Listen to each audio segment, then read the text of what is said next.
Recording in progress. नमस्कार आसंतु आज आउ गोटे सेशन ने आमे जानिबा 14 मुखी रुद्राक्ष विषय रे ए 14 मुखी रुद्राक्ष को जानिबार सेशन को मु आपण मानु को समस्त को स्वागत करूची समस्त को शुभेच्छा जणाउची समस्त को शुभकामना जणाउची आज पर्यंत विभिन्न वीडियो माध्यम रे आमे 13 मुखी रुद्राक्ष पर्यंत जानिथिले आज आमे जानिबा को जाउचे 14 मुखी रुद्राक्ष विषय रे तो यही 14 मुखी रुद्राक्षर भगवान होचंती निजे बजरंगबली हनुमान जी यही 14 मुखी रुद्राक्ष आमर मंगल एवं शनि महाराज को शांति करे बा तांको ठारू भल प्रभाव हमको पकाए यही 14 मुखी रुद्राक्षर बीज मंत्र होची ओम नमः यही 14 मुखी रुद्राक्ष आमर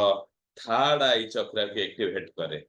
थर्ड आई चक्रारु हमको समस्त प्रकार बेनिफिट दिए आमे जो माने चक्रा ऊपर जानि छंती से माने बहुत भलो भाव रे बुझ परिबे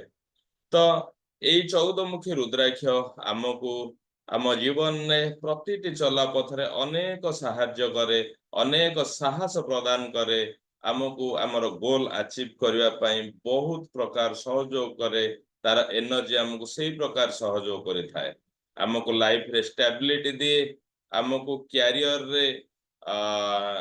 चूज करिया पई हम कैरियर चूज करिया पई हमको एक शक्ति दिए विशेष भाव रे ए 14 मुखी रुद्राक्ष जो माने टीन एज रे जो पिला मन थिबे टीन एजर्स जो मानु कहा जाए जो समय रे समान निष्पत्ति नहीं पारंती नाही तांको कैरियर को नहीं की विशेष विशेष विशेष भाव रे तांको कैरियर बाबद रे निष्पत्ति नेबा पई बहुत सहायता करे ए 14 मुखी रुद्राक्ष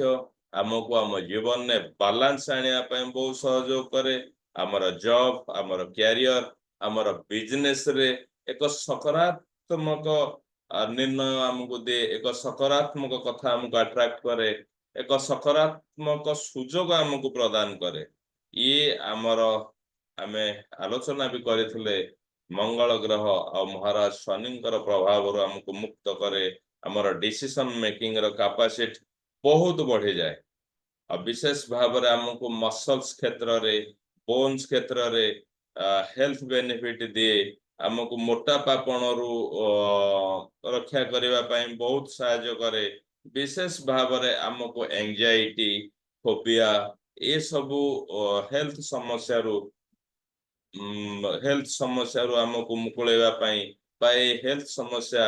हमको दूर रे रहे ए 14 मुखी रुद्राक्ष जदि आमे धारण करचंती